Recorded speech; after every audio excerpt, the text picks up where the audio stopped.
Assalamualaikum warahmatullahi wabarakatuh. Bismillahirrahmanirrahim. Bismillah, alhamdulillah. Wassalatu wassalamu ala rasulillah Sayyidina Muhammad ibn Abdillah wa ala alihi wa ashabihi wa azwajihi wa dhurriyyatihi wa ahli baitihi wa man tabi'ahum bi ihsan ila yaumil qiyamah. Para alim, para ulama, para habaib, para ajengan yang kita ta'zimi, kita hormati. Pada Bapak Bupati Tasikmalaya, Bapak Ade Sugianto yang hadir di tengah-tengah kita, yang kita hormati, Bapak Wakil Bupati, Bapak Cecep Nurul Yakin, Kepala BI Tasik, Bapak Daryana, kemudian Bapak Sekda, Bapak Muhammad Zain, dari jajaran TNI Polri dan seluruh jajaran Forkompimda yang kita cintai, para hadirin wal hadirat yang berbahagia. Alhamdulillah, ini hari jadi Tasikmalaya yang ke 390. Yang kalau manusia disusun itu sudah ada sekitar 10 generasi. 10 lebih, 390. Hampir 400 tahun. Yang malam hari ini alhamdulillah BI hadir bersama untuk menyokong hari jadi Tasikmalaya. Sebuah kebahagiaan tersendiri bagi siapapun yang mengerti dan memahami apapun di dunia ini pasti punya asal, punya awal. Nah, asal dan awal itu menjadi penting bagi manusia masa depan untuk memahaminya. Makanya peristiwa-peristiwa besar ini selalu diingat agar orang itu enggak lupa, agar enggak jumawa bahwa seolah-olah yang ada hari ini adalah murni keberadaannya. Nah, peristiwa itu pasti ada waktunya, ada orangnya, dan ada peristiwa yang ditinggalkan. Itu pasti ada. Nah, orang Islam itu diajari betul sama Allah agar gak lupa. Makanya peristiwa-peristiwa besar di dalam Islam ini selalu dijadikan tonggak-tonggak peringatan. Makanya setiap tahun ada peristiwa-peristiwa yang selalu diingat. Lahirnya Nabi diperingati pada bulan Maulid untuk mengingatkan bahwa asal muasal Islam itu dari Rasulullah. Kemudian ada peringatan-peringatan berikutnya. Hijriyah, itu peringatan hijrahnya Rasulullah dari Makkah ke Madinah. Aktornya ada Rasulullah, ada Sayyidina Ali, ada Sayyidina Abu Bakar. Sehingga akhirnya kita mengenal bahwa ada sosok-sosok yang berjuang pada waktu itu. Kemudian ada peristiwa Nuzulul Quran. Kita tahu beberapa orangnya ada. Ada Rasulullah, ada Malaikat Jibril, ada Siti Khadijah, ada Waraqah bin Nufail. Akhirnya kita mengenal bahwa di masa lalu itu ada orang-orang besar. Ada orang-orang yang memang menjadi tonggak dari kehidupan kita hari ini. Kemudian ada peristiwa-peristiwa yang selalu kita peringati. Isra Mi'raj. Di situ ada cerita tentang Buraq, ada cerita tentang bagaimana Rasulullah dibenarkan oleh Sayyidina Abu Bakar, oleh Sayyidina Ali. Jadi setiap peristiwa itu ada aktornya, ada orangnya. Nah manusia itu karena mudah lupa. Makanya Allah itu mengajarkan kita untuk mengenal aktor peristiwa dan tinggalan-tinggalannya. Agar kita ini gak lupa. Makanya bahkan peninggalan tertua dalam sejarah manusia itu diabadikan oleh Allah. Sejarah tertua itu diabadikan. Bahkan sampai sekarang kita ini tidak boleh melupakannya. Tonggak pertama itu disebut inna awwala baiti wudi'a lin-nasi lalladzi bi Bakkah mubarakah. Jadi Ka'bah itu adalah landasan pertama, tonggak pertama manusia di dunia. Makanya kemudian ada seorang nabi besar mencari itu. Membawa anaknya namanya Ismail, membawa istrinya namanya Hajar. Dan kita tahu itu ada di dalam Al-Quran.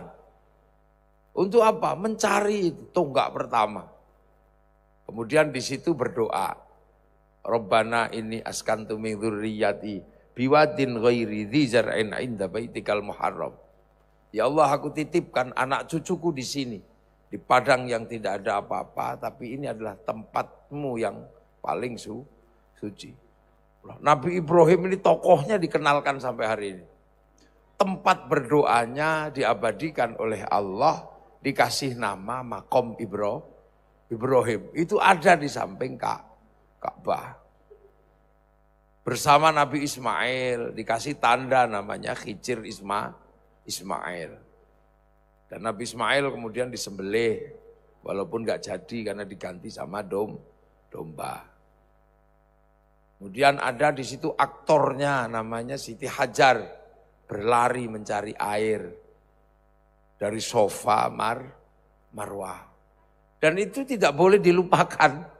Makanya setiap tahun kaum muslimin kalau punya kekuatan, manistato'a ilaihi sabila, suruh berkunjung ke sana. Suruh berkunjung ke sana. Dan ini banyak yang berkunjung dan belum pulang di ibadah haji. Itu peristiwa-peristiwa besar.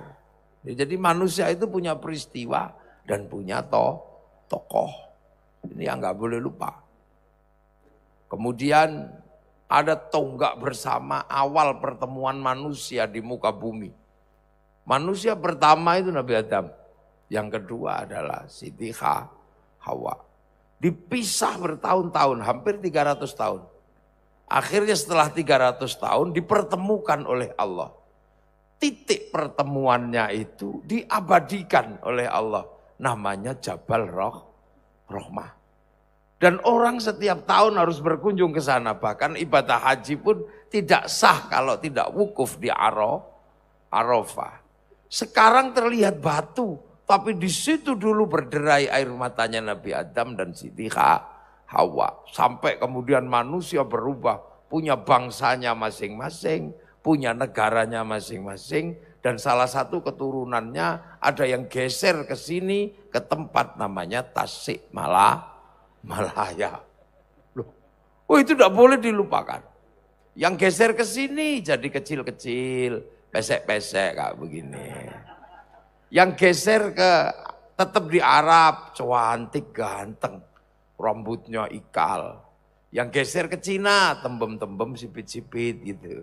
Yang geser ke Afrika jadi hitam gosong. Yang geser ke Eropa jadi tinggi besar rambutnya merah. Kita cuma dipesan sama Allah, ya ayuhan nas, manusia. Nah ini manusia. Inna khalaqnakum min dzakari wa untha wa ja'alnakum syu'uban wa qabaila lita'arafu. Kita cuma dipesan, kalian ku bikin berbangsa-bangsa bersuku, lita'arafu agar kalian saling mengenal dan saling pengertian. Jadi Jabal Rahmah itu titik pertama dulu, makanya orang Islam disuruh nengok itu biar gak lupa. Kalau ketemu manusia sesungguhnya pada dasarnya awalnya sama. Jadi seluruh manusia itu bersaudara. Makanya orang Islam gak boleh menghina bangsa yang lain. Karena awalnya satu bapak, satu ibu. Tinggal sekarang kemudian saling mengerti aja, kalau yang sana cantik ganteng kayak orang Arab, ya sudah nggak apa-apa. Orang Arab memang cantik sama ganteng. Karena Allah ngasih tanah Arab itu, tanah yang gersangnya luar biasa, nggak ada air, susah, tanaman juga susah. Tanahnya panas, makanya ya harus ganteng. Kenapa? Biar kalau nggak mandi tetap ganteng. Nah kalau dibikin jelek kayak kita, kalau nggak mandi tambah jelek. Di sana, ini bangsa. Kenapa kemudian yang ke Cina berubah jadi tembem-tembem sipit-sipit gitu? Karena di sana itu kalau musim dingin, saljunya turun, mataharinya keluar. Jadi putih semua silau, lama-lama ya kriip-kriip begini. Lah kenapa yang Eropa itu tinggi besar rambutnya merah? Karena di sana harus dibikin gede, karena ada musim dingin. Kalau dibikin kecil-kecil gini kedinginan mati. Makanya harus dibikin besar. Loh, orang Eropa itu kalau udah kena musim dingin, ya Allah, min 41 derajat. Ini gak ada apa-apanya. Min 41 derajat, dinginnya luar biasa. Makanya orang Eropa itu kalau persiapan musim dingin, waduh persiapannya banyak. Karena kalau sudah musim dingin, dia nggak punya ikan. Ikan nggak ada di Eropa kalau musim dingin, karena seluruh sungainya membeku jadi es. Makanya orang Eropa itu kalau musim dingin, makan ikan yang diawetkan di musim panas, namanya sarden. Lah kita ngapain ikut-ikutan makan sarden? Wong kita ini setiap hari ada makanan ikan, cari di sungai, cari di empang. Kalau nggak ada ikan, kodok juga ada. Loh, ini negeri kita. Makanya nggak usah membayangkan jadi bangsa yang lain. Kita Indonesia. Orang Eropa kalau musim dingin, dia nggak punya matahari. Mataharinya hilang 4 bulan. Kulit perempuan kehilangan pigmen. Makanya orang Eropa kalau musim dingin, kulitnya berubah bintik-bintik kayak kulit tekek itu. Makanya dia berusaha mencari matahari. Makanya orang Eropa kalau musim dingin, dia pergi ke Indonesia cari matahari. Dia berada di pantai-pantai di Indonesia untuk apa? Berjemur. Makanya di sini kalau mereka datang cuman pakai BH dan pakai simpak. Karena apa? Berjemur. Itu bukan pornografi, itu berjemur. Makanya kita harus mengerti. Jangan sampai Tasik mengeluarkan perda, turis ke sini harus pakai jilbab. Belum ini perda syariah terus tiba-tiba pakai jilbab. Ya jangan. Mereka ke sini itu bukan mau pamer, mereka itu mau berjemur. Kalau orang Jogja bilangnya dede. Berjemur, makanya mereka itu berjemur ke sini karena di sana tidak ada matahari.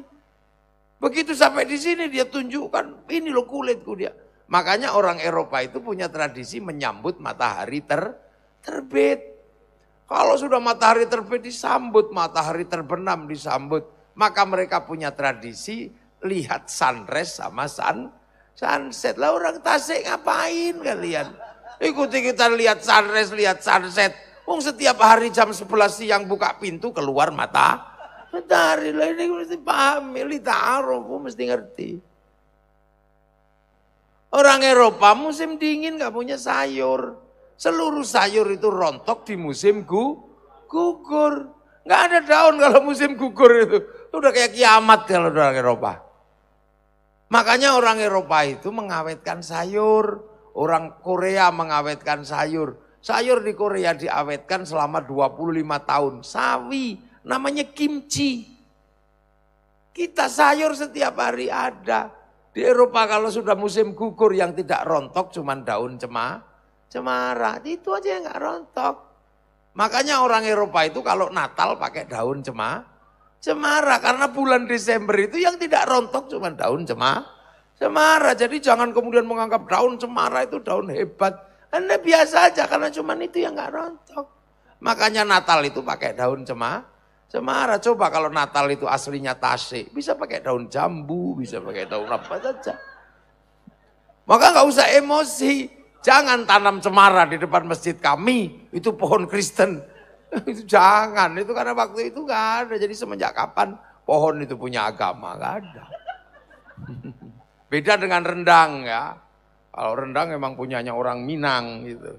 Jadi jangan sekali-sekali bikin rendang babi. Karena kita terbiasa taunya rendang itu sapi. Jangan bikin aneh-aneh. Nah, jadi itu harus dipahami. Kenapa orang Eropa itu cari perang kemana-mana. Cari minyak, cari batu bara. Karena orang Eropa itu kalau musim dingin harus dijamin. Turbin listriknya nggak boleh mati. Karena kalau mati, pendinginnya mati, pemanasnya mati. Musim panas pakai pendingin, musim dingin pakai pemanas. Maka teknologinya orang Eropa itu air condition atau AC. Di sini enak, nggak panas, nggak dingin. Teknologinya cukup sarung. Iya kan kalau kedinginan kemulan sarung, kalau kepanasan kebut-kebut sarung enak di sini. Negeri paling enak. Saya ini penjelajah dunia.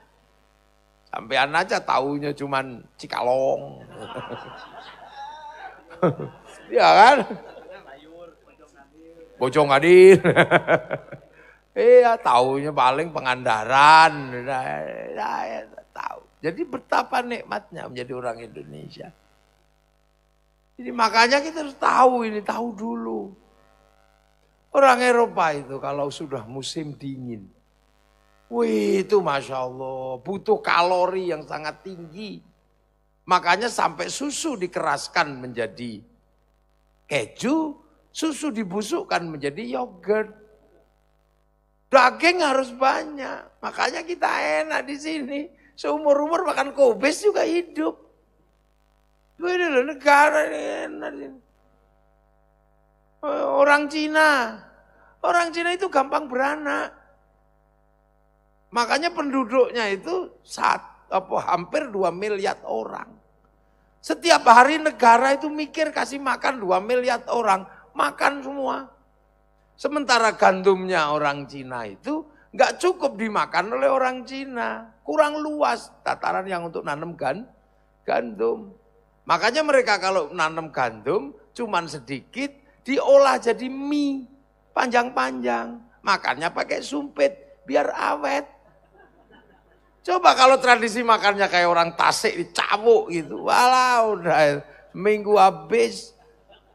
Makanya mereka ayam dipercepat hidupnya jadi 30 hari. Makan kambing gak cukup. Karena kambing itu pentilnya 2, anaknya 1. Makanya mereka cukupnya makan babi. Belum sama jangan ribut. Di sana yang bisa mencukupi kebutuhan itu. Makanya orang Cina kemana. Orang Afrika kenapa hitam? Sampai nggak usah komplain. Karena Allah nitipkan singa itu di Afrika. Kalau dibikin putih dikejar singa, kelihatan. Lah kira-kira begitu. Nggak ada dalilnya. Sampai percaya ya syukur, enggak ya nggak apa-apa. Bukan rukun iman. Lihat. Di sana kalau dikejar singa terus putih lari kemana? Lah kalau hitam kan tinggal tengkurap udah nggak kelihatan. Lah kenapa orang Afrika itu masih sering kelaparan? Karena nenek moyangnya orang Afrika nggak seperti nenek moyang kita. Nenek moyang kita ketika punya anak yang mengganggu kehidupan manusia, dia direlokasi, dijauhkan. Makanya hantu dijauhkan. Makanya kampung-kampungnya orang Indonesia itu tidak ada hantunya, paling hantu kelas gendruwo kan. Hantu-hantu yang serem taruh di Cirebon, di hutan larangan. Kalau yang di Jawa Tengah taruh di Alas Purwo, itu relokasi hantu. Di Jawa Timur taruh di Alas Purwo, jadi enak. Ular juga udah digeser kemana. Lah di Afrika gimana mau nanam padi? Habis dimakan burung pipit. Karena burung pipit Afrika itu jumlahnya triliunan. Sekali turun itu habis tanam padi. Nah burung pipitnya Afrika itu diekspor oleh orang Indonesia, diimpor ke sini. Di sini dikasih nama black strut. Harganya 30 juta satu ekor. Itu burung pipit Afrika. Nanam jagung, habis dimakan burung betet di Afrika itu. Karena betet Afrika besarnya seperti mentok. Namanya makhau. Nanam ubi dimakan celeng, makan babi. Nanam pisang habis karena monyet Afrika sekali makan satu tandan habis. Karena gedenya sak sapi namanya gorila. Di sini enak paling ya. Apa 1-2. Lah itu berat di sana. Nah kita di Indonesia, matahari tidak pernah ingkar janji. 24 jam selalu hadir. Kita daun tidak pernah rontok, selalu ada daun. Hawa tidak panas, tidak dingin. Air selalu mengalir sepanjang waktu. Fabi ayyi ala'i rabbikum tukadziban. Nikmat mana lagi yang akan kau dustakan? Makanya tempat paling indah di dunia ada namanya Indonesia. Maka kita bangga jadi orang Indonesia. Maksudnya gak usah bayangkan sampai jadi orang Eropa. Gak usah. Kasih rambut hitam. Di merah-merah kayak orang Eropa. Akhirnya jadi LKMD. Kata orang Jogja, LKMD itu apa? Londo kok mendasi. Apa kalau bahasa Sundanya itu? Kepalanya saja. Nah, ya itulah si borokokok. Loh, ini makanya bangsa-bangsa itu selalu pengen ke sini. Jadi jangan dikira kita ini mutiara dunia. Kehidupan paling indah, tahu-tahu kita ngaji dapat hujan. Orang Arab itu merindukan hujan itu seperti merindukan kekasih ribuan tahun. Makanya begitu hujan turun orang Arab itu semua keluar rumah, buka diri. Sampai disebut minas sama imaan mubarakan, air dari langit, air barokah. Oh kalau hujan itu syukuran orang sana motong kambing. Sini hujan nyantai ini. Bawa payung, udah enak sambil alhamdulillah hujan. Di negeri kita, negeri hujan.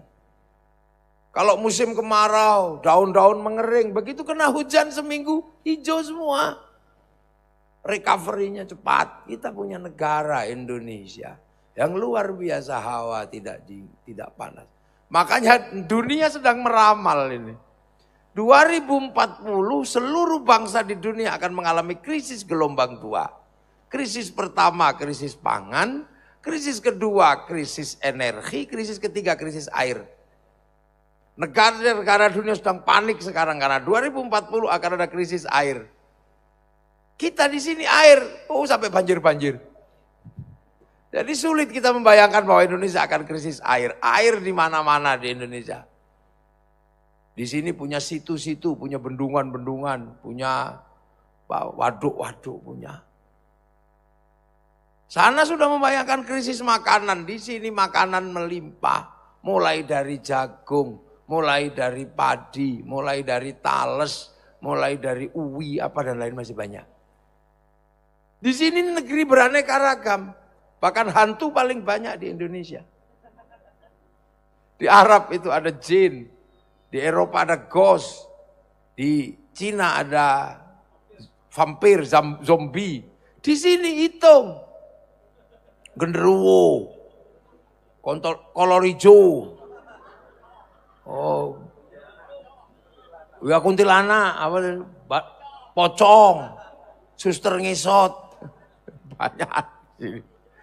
Kolor hijau tuyul, itu IKE apa? KKN. Nah ini negeri. Orang sana sudah ribut energi. Indonesia nyaman kalau 2040 ada krisis energi. Energi di Indonesia aman.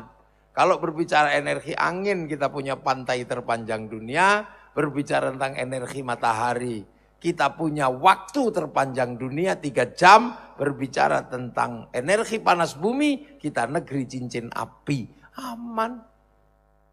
Makanya nyaman.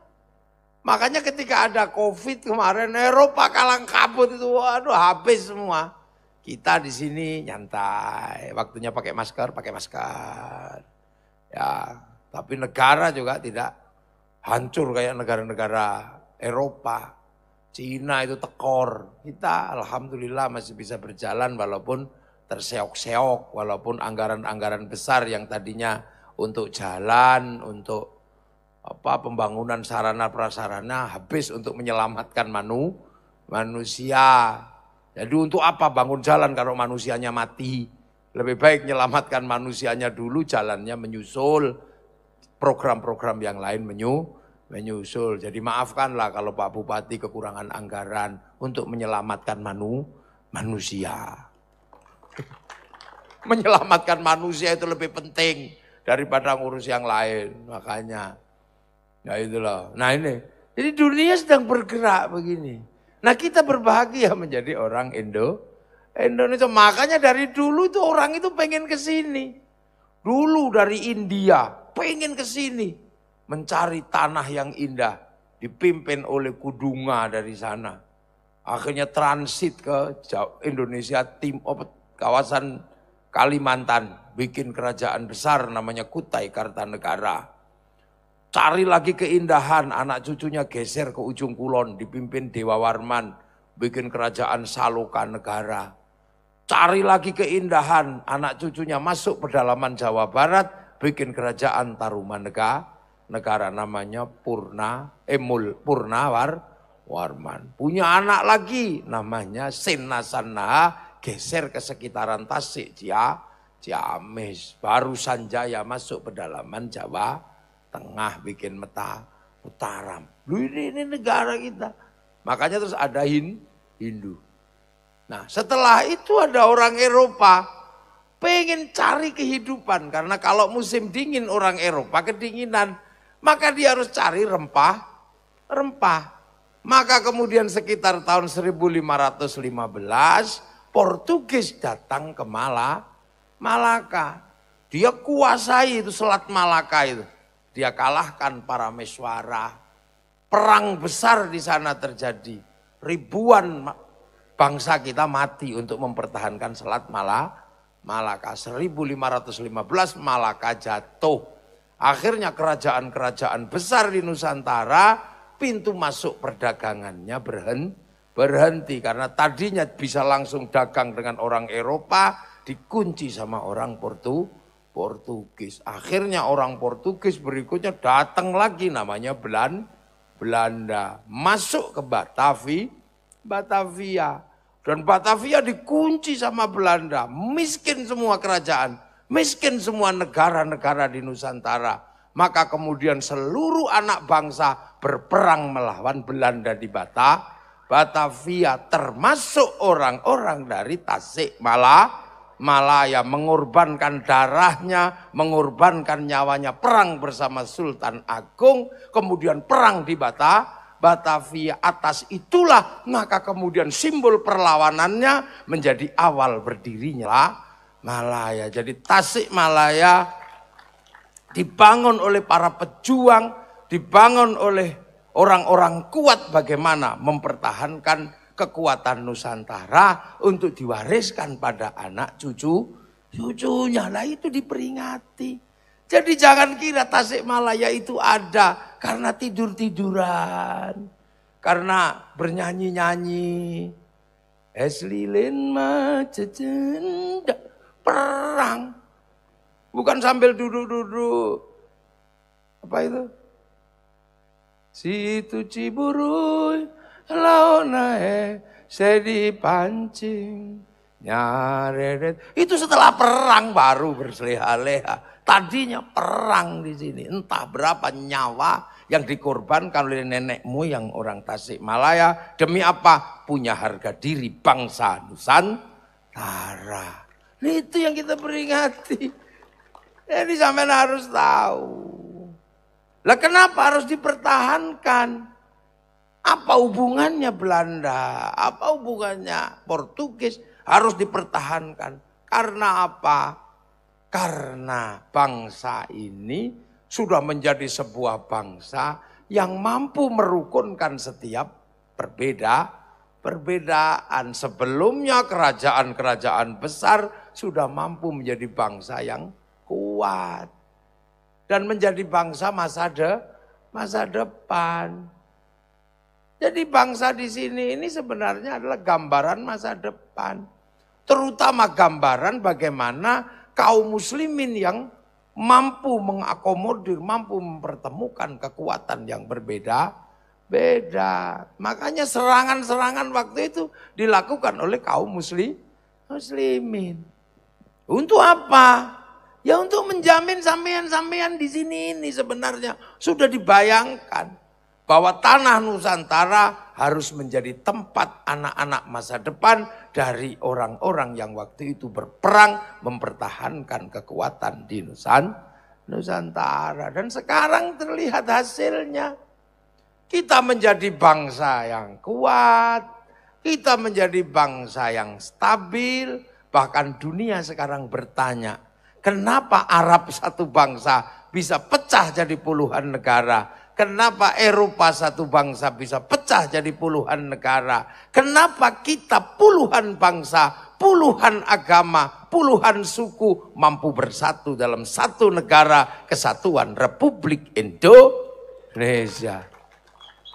Ini bukan diem-diem, bukan karena tidur-tidur terus leha-leha, ngangkat kaki. Ini penuh perjuangan. Nenek moyang kita berjuang. Akhirnya kita punya sebuah kawasan namanya wilayah. Kenapa kawasan Nusantara ini disebut wilayah? Coba. Karena yang punya teritori, yang membangun itu dulu adalah para wali. Jadi Indonesia kenapa kawasannya disebut wilayah? Karena al-wali punya wilayah. Jadi yang harus ketahui, makanya di Indonesia ini karena dulu strukturnya yang bangun para wali, maka Indonesia ini potret negara yang paling islami di muka bumi. Potret negara yang sangat Islam. Dan itu tidak ada di tempat lain selain di Indonesia. Pelan-pelan, biar sampai nggak gampang tersulut. Ngaji alon-alon sama saya ya. Itu. Negeri. Jadi karena disebut wilayah, artinya ini daerahnya Pawar. Makanya struktur di Indonesia ini, struktur yang sangat Islam. Negara yang mayoritas Islam. Yang penduduknya disebut rakyat, itu hanya di Indonesia. Rakyat itu siapa yang pertama kali menyebut? Itu konsepnya siapa? Rasulullah. Satu-satunya orang yang punya konsep rakyat hanya Rasulullah. Ketika Rasulullah menyebut kullukum ra'in wa kullukum mas'ulun an ra'iyati. Kalian semua adalah para pemimpin yang bertanggung jawab antara yang mimpin dan yang dipimpin. Konsep hidup bersama yang berbeda-beda. Berbeda suku, berbeda bangsa, bahkan berbeda agama, tapi hidup bersatu dalam satu tanggung jawab. Menurut Rasulullah, orang ini adalah ra'iyah. Makanya Indonesia itu ketemunya berbeda-beda, makanya menggunakan konsep ra'iyah, bukan konsep muslim kafir. Kalau pakai konsep muslim kafir, mungkin seperti Kashmir, sampai sekarang belum selesai perang. Mungkin sama kayak Kashmir, mungkin sama kayak Bangladesh. Sampai sekarang belum selesai perang. Mungkin sama kayak Myanmar.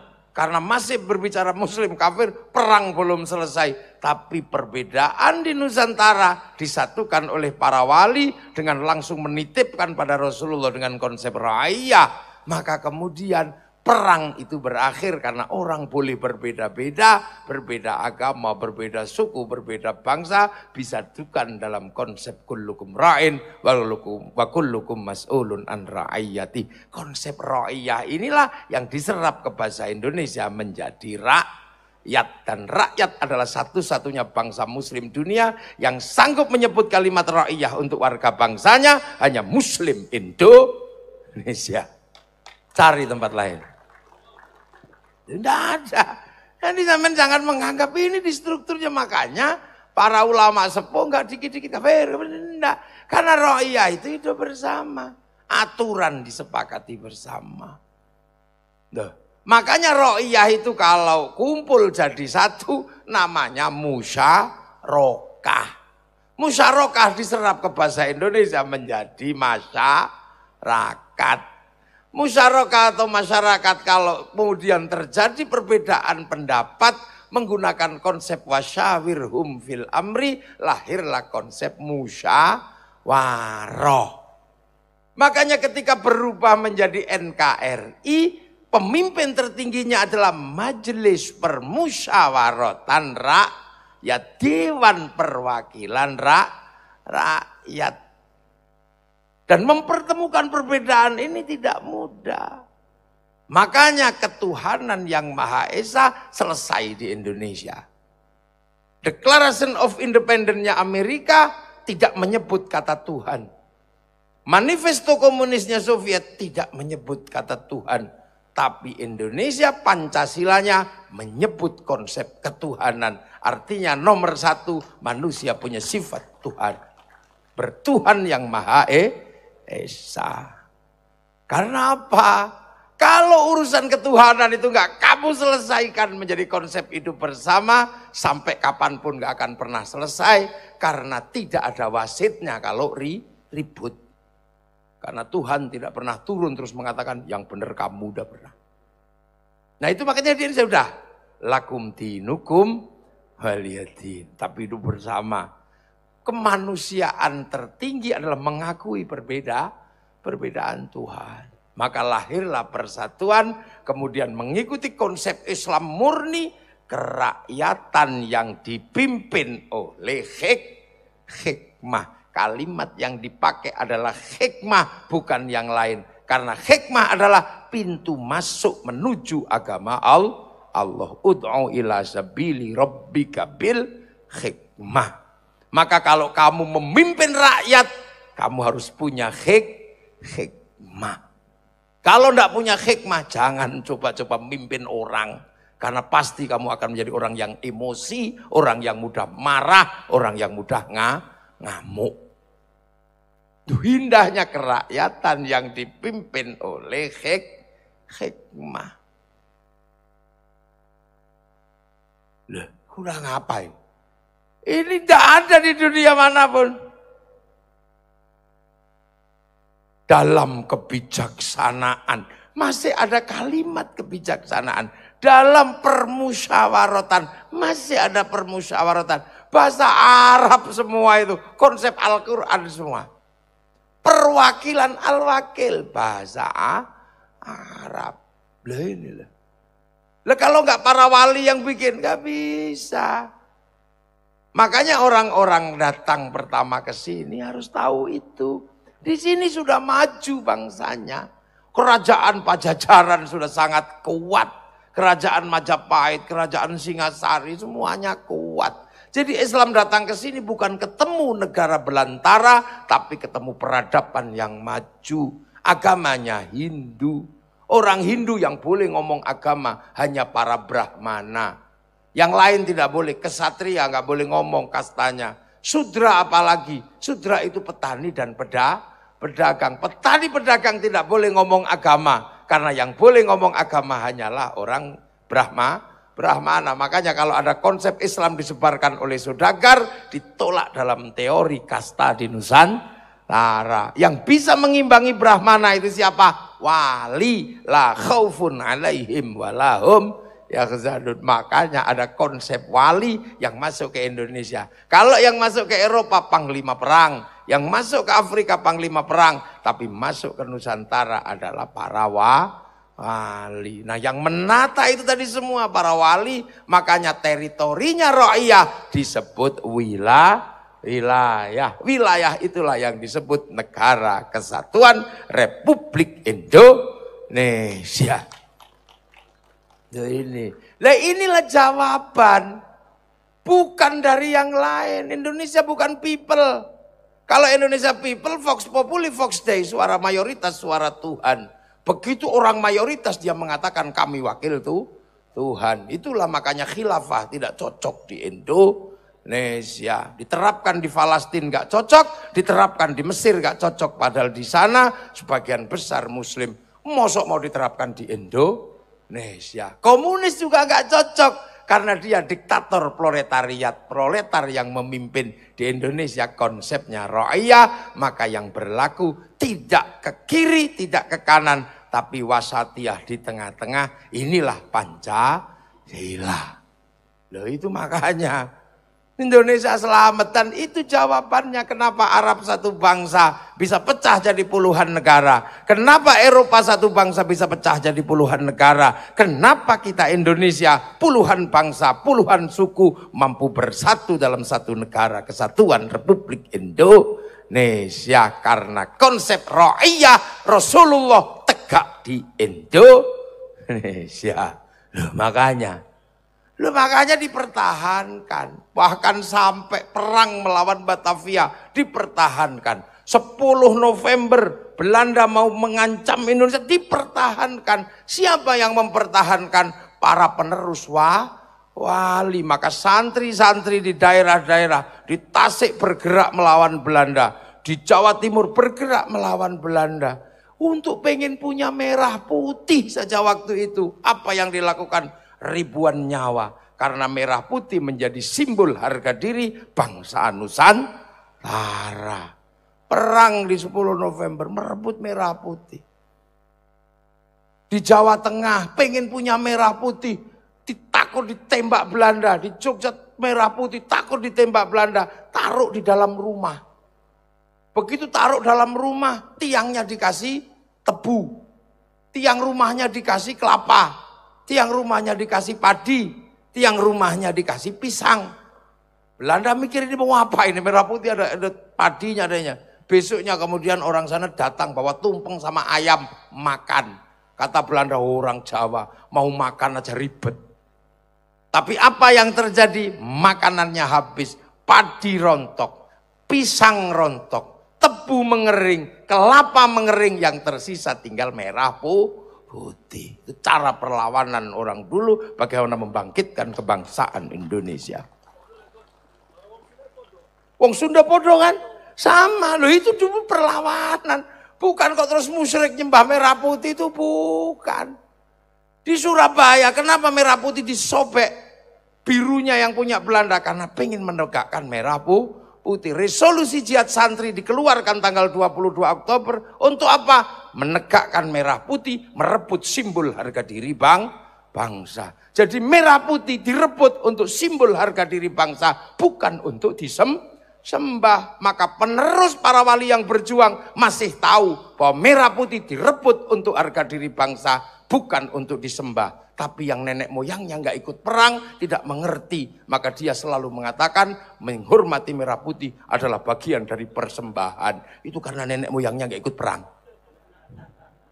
Nggak tahu, mungkin yang lain lagi perang dia Bandar Dadu juga nggak tahu kita. Lah ini loh, harus dipahami. Lah ini maknanya apa? Memahami masa lalu. Makanya kemudian santri kalau ada 10 November bikin karnaval. Kalau ada 22 Oktober bikin hari santri. Untuk apa? Mengingat bahwa di masa lalu ada perjuangan. Di masa lalu ada perlawanan. Untuk apa? Untuk masa depan anak cucunya agar nyaman duduk sampai hari ini tanpa ada apa-apa. Di Malaysia jam 10 malam nggak boleh pengajian. Berhenti. Di sini 24 jam bergerak. Sesukamu lah sampean, mau sampai besok juga boleh. Tapi Pak Bupati udah capek. Ini bangsa. Makanya harus tahu bahwa semua ini berkembang dan bergerak. Jadi yang terjadi hari ini itu bukan sesuatu yang datang dengan tiba-tiba. Kenapa kita nyaman hari ini? Karena ada orang-orang yang pernah menumpahkan darahnya. Untuk apa? Untuk kenikmatan anak cucunya, menempati tanah yang pernah diperjuangkan menjadi masa depan bangsa dan negara. Loh itu makanya kayak gini itu penting, hari jadi apa ini penting. Jangan dikira, makanya ada orang peringatan ulang tahun, diperingati biar ingat. Oh dulu waktu ulang tahun, bapak itu masih pakai sepeda ontel. Sekarang wah saya udah pakai mobil. Sehingga orang pakai mobil nggak menyalahkan sepeda ontel. Nggak kayak sekarang, semua masa lalu disalahkan. Mentang-mentang bisa membeli McD, mentang-mentang bisa beli ke Kentucky, menyalahkan ingkung ayam. Mentang-mentang bisa bikin sinetron, menyalahkan wayang. Mentang-mentang bisa bikin speaker, menyalahkan beduk. Inilah fungsinya. Mentang-mentang bisa beli senapan, menyalahkan keris sama kujang. Itu masa lalu nenek moyang bangsa kita. Jangan kamu salah-salahkan. Ini fungsinya, memahami ini. Ini tepuk tangan, gak usah sungkan-sungkan. Gak apa-apa. Kita ini suka begitu, karena dia lupa. Semua punya masa lalu. Sekarang kurang hobi menyalahkan. Menikmati kayak begini, sudah nikmat ini menyalahkan. Kita hidup, pergi haji, pakai ini menyalahkan. Orang lupa, bahkan agama pun gak bisa berdiri sendiri. Jangan salah sampean. Jadi hidup ini bersama hidup ini. Makanya apa? Kebersamaan itu penting. Konsep ro'iyah itu harus kita jaga. Karena sampai hari ini bahkan agama pun hidup bersama-sama. Saya ini kiai dimanapun ngajar ngaji. Yang saya ajarkan tentang sholat. Kalau saya sudah ngajarkan sholat, saya ajarkan sampean. Mau yang paling khusyuk sampai yang paling tidak khusyuk. Tak ajarkan, tapi cuman berhenti di situ.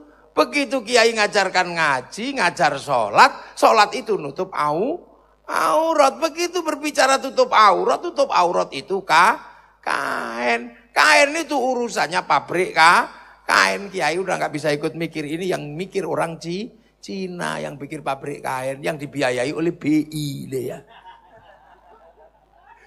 Lah itu makanya sampean jangan ikut Cina bunuh semua, nek Cina mati kamu telanjang nggak pakai sarung.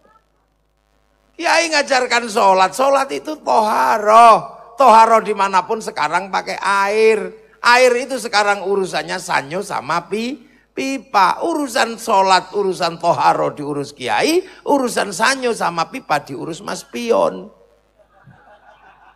Belum gini dunia. Mari kita menjadi bangsa yang terbuka. Lu kiai itu ngajar sholat. Sholat itu urusannya bikin masjid. Tapi masjid itu batu sama pasir disatukan oleh semen. Kiai harus bersahabat dengan pabrik semen. Haji diajarkan kiai. Mau yang paling mardut, apa paling makbul, apa yang paling mabrur silakan. Tapi begitu urusan berangkat dari embarkasi, diurus sama Boeing, sama Airbus. Itu yang ngurus orang Yahudi. Makanya kalau hancurkan Yahudi, bunuh Yahudi semua. Sampean akan pergi haji dengan berenang. Mulai dibuka mindset dan cakrawala berpikir. Ini kan itu bersama. Makanya di Saudi Arabia itu base-nya semua dari Cina. Lah. Makanya kiai ini gak mudah. Tiba-tiba kemudian karena merasa punya uang.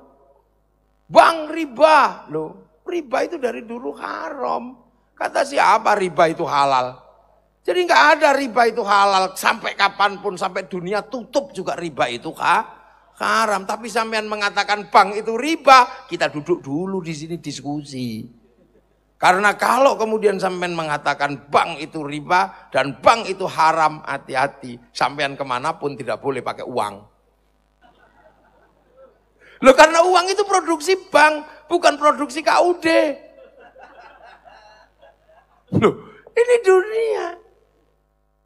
Jadi karena agama itu dari Allah untuk manusia. Manusia itu di dunia. Dunia itu dari kun. Kun itu dari kana. Kana itu wa akhwa. Tuhan temannya banyak. Dan sifatnya kana itu memang usil dari dulu. Inilah makanya agama itu begitu. Makanya Rasulullah membuka jalur sutra. Membangun perdagangan. itu bersama-sama. Dan konsep ra'iyah itu cukup mewakili perbedaan menjadi satu tanggung jawab. Belum makanya kiai jarang lu hancurkan lu ntar dulu sih. Kaum muslimin belum bisa. Pergi haji juga pakai bank. Lah iyalah kalau pilotnya dikasih uang 40 juta juga nggak mau.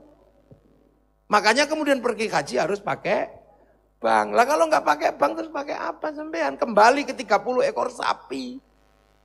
Jual sapi 30 ekor baru pergi haji. Sekarang satu sapi karena ada bank cukup. Baca Al-Quran juga harus hati-hati. Karena seluruh percetakan Quran utang bank dulu sebelum dibeli oleh negara. Loh ini loh. Berpikirnya jangka panjang. Makanya kiai-kiai santri terutama ini nggak gampang terprovokasi. Orang ntar dulu. Jadi itu makanya kan kita ini tenang gitu. Nggak ribut aja. Gitu. Rokok haram. Lu ntar dulu. Rokok itu nggak ada dasar halal haramnya. Ya nggak ada. Tapi kalau kemudian kita mengharamkan rokok ya konsisten. Konsisten boleh, istiqomah, rokok haram. Berarti Anda harus tahan diri untuk berhati-hati. Karena 175 triliun cukai rokok masuk APBN. Kalau rokoknya haram, APBN-nya haram. Untuk bangun jalan-jalannya haram. Makanya orang yang mengharamkan rokok bisa dosa lewat jalannya pemerintah. Lu makanya kiai, kenapa kamu kok ngerokok? Kalau enggak ngerokok pusing kiai, wajib. Kenapa kok enggak ngerokok? Kalau ngerokok malah pusing, haram. Sudah. Jadi urusan ibu-ibu jangan kemudian, ya karena kiainya suka ngerokok. Enggak. Loh, ini memahami situasi seperti ini harus paham. Karena apa? Dunia begitu masa depan ini jadi satu. Berdekatan semua. Kalau zaman Nabi Ibrahim, orang baru bergerak dari Filistin ke Mesir. Nabi Adam baru satu keluarga. Nabi Isa baru sampai Romawi. Tapi zaman Nabi Muhammad sudah berbicara tentang waja'alnakum syu'uban wa qabaila lita'arafu. Sudah berbicara bangsa dan suku. Makanya Rasulullah disumpah oleh Allah. Sumpahnya sederhana. Wattini wazzaitun wa turi sinina wa hadzal baladil amin. Demi buah tin simbol Nabi Nuh, zaitun Nabi Isa, Nabi Ibrahim, wa turi sinina simbol Nabi Musa, simbol Nabi Muhammad, wa hadzal baladil amin, demi keamanan bangsa dan negara. Duh, ini sudah ke situ. Makanya laqad khalaqnal insana fi ahsani taqwim. Manusia dibikin baik. Bahkan manusia itu nggak punya agama juga sudah baik. Makanya ada novel yang ditulis oleh Ibnu Tufel kasih judul Hayyu Ibnu Yaqdhan, si hidup anak si sadar. Itu hidupnya manusia tidak kenal agama tapi akhirnya menjadi baik, yang disadur oleh orang Eropa menjadi Tarzan. Nah itu Hayyu Ibnu Yaqdhan. Nah ini makanya, nah setelah itu menjadi sempurna hidupnya kalau mengenal aman wa amilus sholihat. Manusia yang baik, agama yang baik, dijamin keberadaannya oleh keamanan bangsa dan negara. Arab itu negaranya rusak, maka manusianya rusak, agamanya rusak. Kita pelan-pelan yang tadinya cuman seminggu sekali Jumatan, terus tambah. Beragamanya orang semakin baik, semakin baik, semakin baik. Bahkan sekarang manusia beragama Islam terbesar di dunia ada di Indonesia. Orang haji terbanyak dari Indonesia. Hafidz Quran terbanyak dari Indonesia. Orang sholat terbanyak di Indonesia. Orang bangun masjid terbanyak di Indonesia. Pesantren terbanyak Muslim dunia ada di Indonesia. Korek-korek seperti itu di Indonesia, ya Allah. Nah itu terjadi kenapa? Karena kita punya bangsa dan negara yang aman. Nah ini maka jihadnya TNI Polri itu menjaga keamanan bangsa dan negara. Loh ini yang kadang tidak dipahami. Jangan salahkan, jangan sok-sokan. Kalau nggak ada keamanan bangsa dan negara, walah ributnya luar biasa. Makanya pemimpin zalim 100 tahun tetap lebih baik daripada sehari tanpa pemimpin. Rusaknya Suriah, rusaknya Afghanistan. Itu tadi bahas negara bagus. Suriah bahas khilafah, rusak sekarang.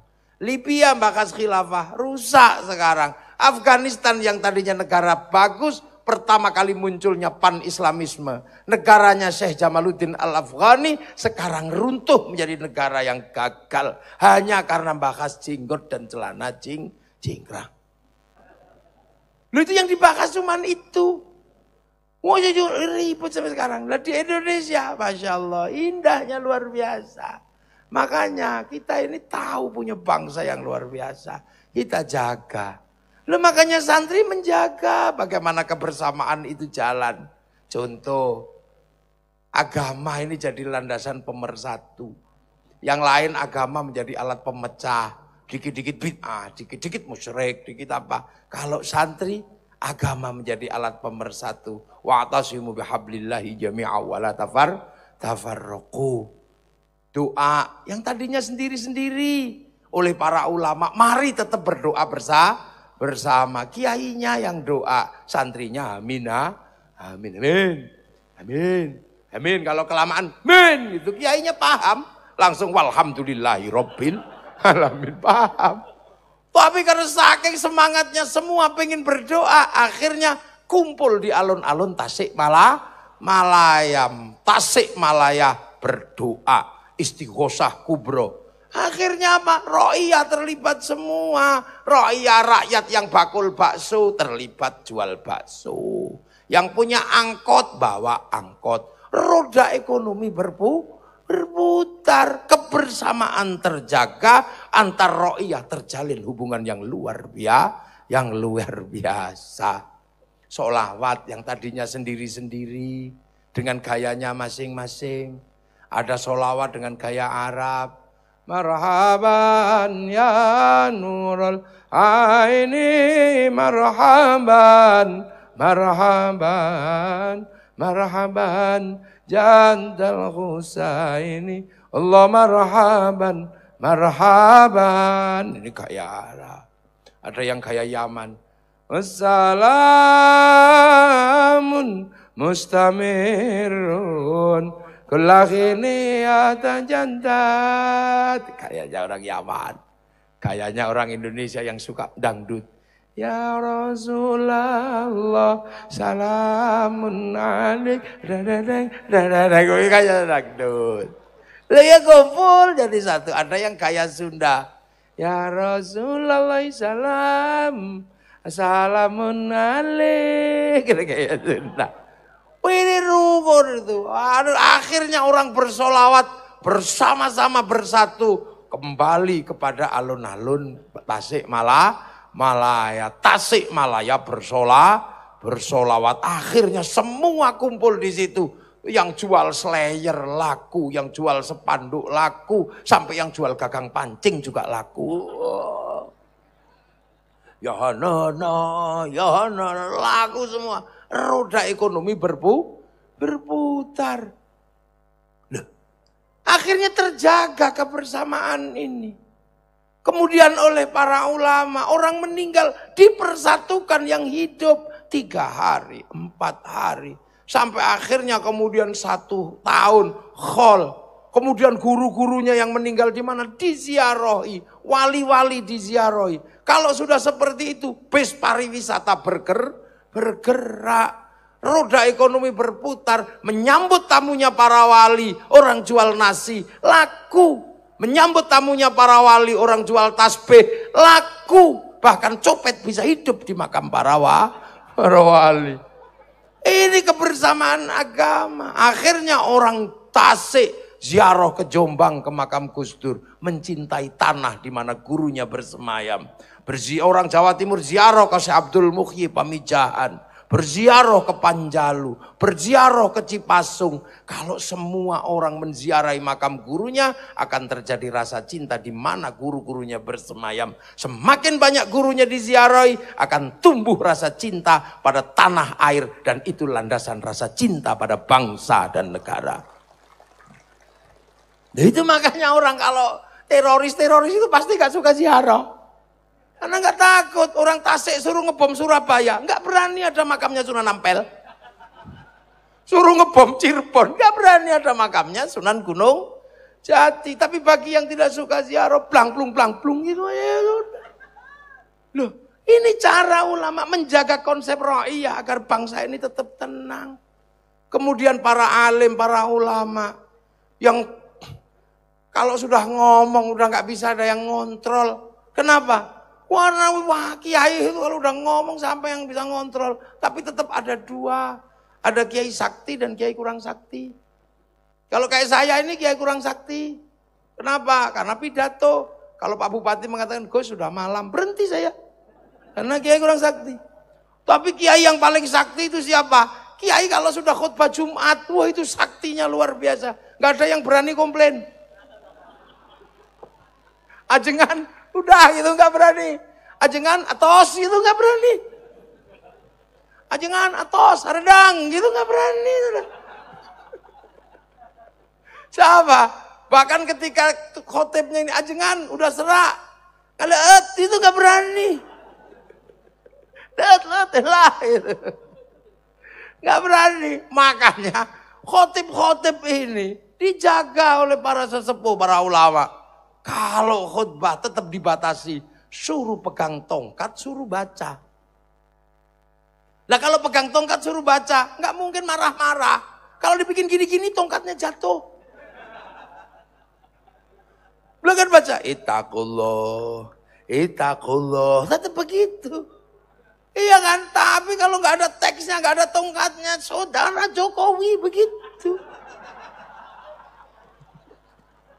Makanya di masjid-masjidnya para alim santri, NU nggak ada yang marah-marah itu. Pilpres ya biasa aja, nggak ada pilpres. Perang Badar, apa? Yang pilpres itu kelanjutannya pilkades.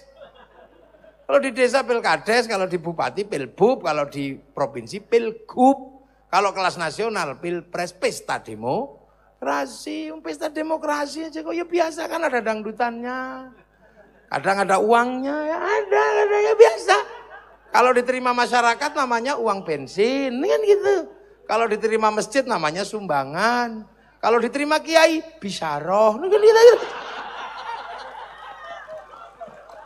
Lah, itu Indonesia, jadi jangan terlalu serius. Lu ya kan? Negara bicara loh itu. Itu konsep kebangsaan dan semua terlibat. Coba kalau sudah sholawatan, sampai nanya nggak itu yang jual bakso itu Kristen apa enggak? Nggak nanya. Kehidupan berbeda-beda jadi satu. Yang nyablon itu juga semuanya nggak tanya sampean. Sampean yang nyablon ini Kristen apa Islam? Enggak. Semua jadi satu. Roda ekonomi berputar, kehidupan terjaga, keamanan dan ketentraman berjalan terus. Bisa kita wariskan untuk masa depan. Baldatun thayyibatun wa rabbun ghafur. Makanya dalam hal agama pun Rasulullah menyampaikannya sederhana. Mayyuridillahu bihi khairan yufaqihu fiddin. Siapa yang dikehendaki menjadi baik oleh Allah, dikasih ngerti dalam urusan agama. Lah khaironnya itu nakiro. Nah ini yang kadang nggak dikaji. Khaironnya itu nakiro. Khairon itu kalau nakiro maknanya khairon kamilan, kebaikan yang sempurna. Nah lah kebaikan sempurna pasti bukan milik manusia, itu milik Allah. Makanya kalau manusia baik pasti nggak sempurna. Saya nanya, pengajian ini baik enggak? Yang paling baik siapa? Ya pasti kiainya. Ya enggak usah komplain, Pak Bupati aja tak punggungi. Lah karena ini orang baik. Yang biayai pengajian BI aja taruh belakang. Loh jadi kalau ini baik, yang paling baik siapa? Kiainya. Enggak usah komplain, minumannya ada gelasnya, ada ininya. Mic-nya aja 2. Kursinya paling gede karena orang baik. Acara juga belum mulai kalau kiainya belum datang. Bahkan hujan juga mengerti. Mana orang baik. Begitu kiainya ngaji, hujannya istirahat dulu katanya kan. Ngerti, karena orang baik. Tapi tidak boleh karena kebaikan gak bisa berdiri Sendiri, maka kiai nggak boleh mengatakan saya paling baik, nggak boleh. Karena saya terlihat baik di sini, diundang sama Pak Bupati dan oleh BI. Tanpa diundang Pak Bupati dan tanpa BI, kiai nggak terlihat baik di sini. Nah kalau sudah seperti itu mana? Baik kiai apa baik Pak Bupati atau BI? Ya kata Pak Bupati, ya baik Bupati. Kata saya, ya baik kiainya. Kalau kiainya nggak datang, pengajiannya jelek. Loh itu baru baik dua, itu bisa kelahi 2 hari nggak selesai. Apalagi kalau sampai ikut-ikutan. Kami yang baik kiai. Loh kenapa? Karena kami mau datang. Coba kalau kami nggak datang, ini bukan pengajian lah apa? Cek sound kan rusak. Jadi baik itu nggak bisa berdiri sendiri. Terus kalau tukang soundnya bilang kami yang baik kiai, tukang sound. Lah kenapa? Lah kalau tak matiin langsung hilang gitu. Ya tapi kalau mau matiin ya kontrakmu habis lah dibayar. Nggak ada habisnya. Kemudian sampean duduk di situ makan, indah. Makan saja doanya Allahumma barik lana. Kenapa bukan barik li? Kenapa barik lana mutakallim al ghair? Karena makan itu urusannya banyak orang yang nanam siapa, yang ada siapa. Bahkan menjadi enak karena ada bumbunya. Bumbunya pakai garam. Garam itu dibuat di tambak garam. Sampean tahu waktu nambak garam, tukang tambaknya nggak kencing di garam? Nggak tahu, makanya asinnya mirip. Lah iya, sampean lihat itu. Makanya kalau orang Jawa nyebutnya deket uyah sama uyuh.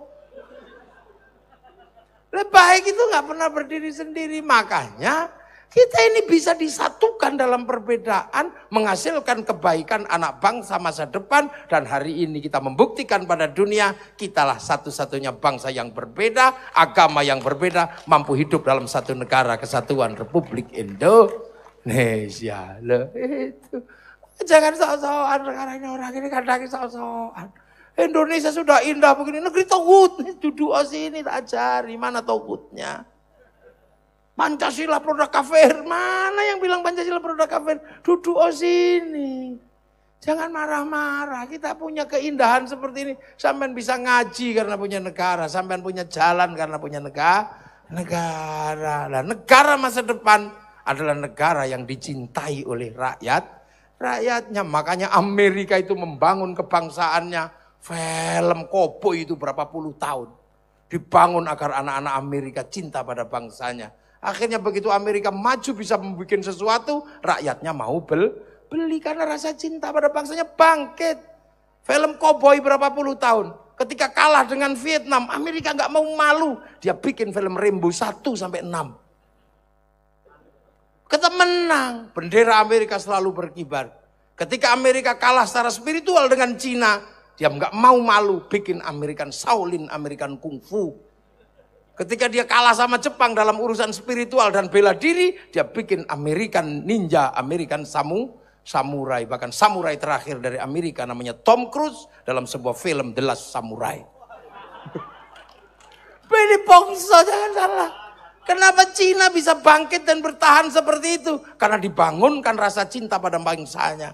Film Ular Putih, Kondor Heroes, Wong Fei Hung dibangkitkan semua. Sehingga Cina bangkit sekarang menjadi penguasa baru dunia. Cina, Jepang, film samurai diulang-ulang. Bagaimana samurai itu bangkit. Bagaimana Pearl Harbor. Bagaimana kemudian waktu itu perang sekutu. Hiroshima, Nagasaki diceritakan. Akhirnya demi bangsanya orang Jepang mau membeli produk dalam negeri 2 kali lipat lebih mahal kalau dijual di luar negeri. Namanya politik dumping. Ketika orang Jepang sudah mulai harus memikirkan masa depannya. Retak antar bangsa, antara generasi muda dan generasi tua. Perang antara Tokugawa dan restorasi Meiji. Anak-anak muda dikenalkan dengan film sederhana. Masa lalu yang tidak boleh diulang dalam film Samurai X. Dengan tokohnya Rurouni Kenshin. Masa depan Malaysia nggak boleh kalah. Dia nggak boleh lagi perang antar anak bangsa, antar suku. Malaysia tahu masa depan bangsanya diserahkan kembali si Upin dan si Ipin. Akhirnya anak-anak Malaysia tahu bahwa si Upin dan si Ipin nggak boleh lupa masa depan Malaysia harus hidup sederhana berdampingan dengan anak-anak India. Maka si Upin dan si Ipin dikenalkan dengan tokoh kecil namanya Jarjit. Dia nggak boleh lupa masa depan Malaysia ada anak-anak Cina dikenalkan dengan Mei Mei. Dia nggak boleh lupa ada anak-anak Indonesia dikenalkan dengan Susan Susanti. Artinya apa? Masa depan sebuah bangsa menjadi masa depan pertarungan. Bagaimana kita bisa hidup layak di antara bangsa-bangsa yang lain. Dan Indonesia untuk anak Indonesia. Mulai makanya kayak gini. Diingatkan kembali. Kampung-kampung mengingatkan sejarahnya apa. Itu kalau jadi luar biasa gede. Tiba-tiba sekarang ini apa-apa salah, apa-apa salah. Semua bangsa memperbaiki bangsanya. Kita punya hobi olok-olok bangsa dan negara. Dan negaranya punya presiden jelek, punya TNI jelek, punya Polri jelek, punya budaya jelek. Apapun jelek, yang paling bagus kepalanya sendiri. Nggak boleh begitu. Ini masa depan bangsa. Masa depan bangsanya. Dulu si Kabayan, ada Aci, aku cinta Indonesia. Loh ini. Jadi jangan salah. Masa depan dunia ini masa depan kekuatan bangsa dan negara. Transnasional sudah terjadi. Dan kita ditantang bagaimana bangsa ini bangkit. Maka kita bangun pelan-pelan kebangsaan kita. Rasa cinta pada bangsa dan negara kita. Nah itu penting. Orang Arab membangun kebangsaannya, orang Cina bangun kebangsaannya, orang Indonesia bangun kembali kebangsaannya. Salah satunya mengingatkan kembali hari lahir dan hari jadi Tasikmalaya, bahwa hari lahir dan jadinya Tasikmalaya adalah kelahiran karena perjuangan melawan Belanda di Batavia, dan itu ribuan nyawa harus dikorbankan demi tegaknya Tasikmalaya 390 tahun yang lalu. Itu jangan kira sampean terus tiba-tiba Tasikmalaya bangkit dibikin sambil naik sepeda, ontel sambil goes gitu ya enggak. Dipikir Tasikmalaya dibangun dari ini kubangan darah dulu. Di Singaparna dengan Jepang, Mbah Zainal Mustafa, di mana di Jawa Timur, di mana semuanya perang. Kita menikmati hari ini di atas darah dan perjuangan para pahlawan yang mampu menegakkan Indonesia amma ba'du. Ini baru mukaddimah saya. Ini belum mulai. Ngaji kan ada amma ba'dunya kan? Nah, kalau amma ba'du itu berarti baru mukaddimah. Saya dari tadi udah amma ba'du belum? Belum ya, ini baru mukaddimah. Jadi tenang saja. Jam berapa? Oh baru Pancasila sila 1. Kita lihat jam dulu nggak enak ini. Karena sampean masih tenang, yang sepuh-sepuh ini udah usah murat, udah. Oh baru jam 10. Nah itulah. Jadi bangsa yang lain udah mulai bangkit. Makanya mari kita tegakkan kembali semangat bahwa kita ini punya bangsa dan negara. Jangan dikira. Sampean sekarang misalnya ahli bahasa Inggris, ahli Inggris, mau masuk ke Inggris tetap ditanya pasportmu mana. Bahkan aturan Allah yang namanya haji itu bisa membuat orang berangkat atau tidak karena dia punya ketentuan. Kalau visa tidak keluar tidak berangkat. Makanya tahun kemarin ada 8.700 yang nggak bisa berangkat haji karena tidak keluar visa. Loh yang kayak begini. Apa mikir dah? Orang Amerika bikin bangsanya sampai bangkit. Kemudian orang-orang Islam di Amerika mendapatkan hak. Bikin masjid, bikin apa. Kita selalu ribut. Bangsa Palestina ribut, kita ikut-ikutan. Palestina ribut kenapa? Karena pasukan kemerdekaannya tidak rukun. Fatah, Hamas sama Hizbullah tidak jadi satu. Kita dulu begitu Indonesia merdeka, pasukan kemerdekaan bersatu dalam TNI Polri. Itu kan mesti dicontoh. Jadi kalau tidak ini kita ini punya bangsa yang akan diteteran, anak cucu kita yang diperjuangkan oleh para pendiri bangsa ini. Jadi wahadal baladil amin yang akan menjamin laqad khalaqnal insana fi ahsani taqwim, yang akan menjamin amanu wa amilus sholihat. Jangan ganggu keamanan bangsa dan negara. Dan malam hari ini adalah contoh betapa semuanya terlibat. Bank terlibat, Pak Daryana terlibat, bagaimana membangun kebersamaan UMKM di situ. Itu masih ditanya agamanya apa? Enggak kan? Enggak ada di situ, jadi bersama. Nanti ada yang jual ini apa? Jual Indomie, jual Sarimi, jual mie sedap, di situ ada apa aja UMKM, bendera, tukang sablonnya siapa itu. Banser itu kelihatan jadi Banser karena mesin bordirnya Cina mereknya Butterfly. Ini sama semuanya sudah ya. Ini anggap aja ini pembukaan karena saya besok ini masih harus ngaji di Solo. Ya makanya ya cukuplah malam hari ini. Semoga besok-besok lagi bisa kita lanjutkan. Semoga nanti masa depan kita bangun Tasik ini menjadi kabupaten yang maju, sumber daya tergali semua, dan kemudian dari sinilah kalau dulu ada pejuang-pejuang besar, kita mengharap dari sini nanti akan ada pejuang-pejuang untuk Indonesia bagaimana menciptakan sebuah kawasan baldatun thayyibatun wa rabbun ghafur. Al-Fatihah. Bismillahirrahmanirrahim. Alhamdulillahirabbil alamin arrahmanirrahim maliki yaumiddin. Iyyaka na'budu wa iyyaka nasta'in. Shiratal ladzina an'amta 'alaihim ghairil maghdubi 'alaihim waladdallin. Amin. Ila jami'il mu'assis Tasik Malaya. Al-Fatihah. A'udzubillahi minasyaitonir rajim. Bismillahirrahmanirrahim. Alamin arrahmanirrahim. Maliki yaumiddin. Iyyaka na'budu wa nasta'in. Shiratal ladzina an'amta 'alaihim ghairil maghdubi 'alaihim waladdallin. Ila jami'i hajatina bil du'a wa shifa wa salam al qabul. Al-Fatihah. Billahi minasyaitonir rajim. Bismillahirrahmanirrahim. Iyyaka na'budu wa nasta'in. Shiratal ladzina an'amta 'alaihim ghairil maghdubi 'alaihim waladdallin. Amin. Bismillahirrahmanirrahim. Alhamdulillahirabbil alamin.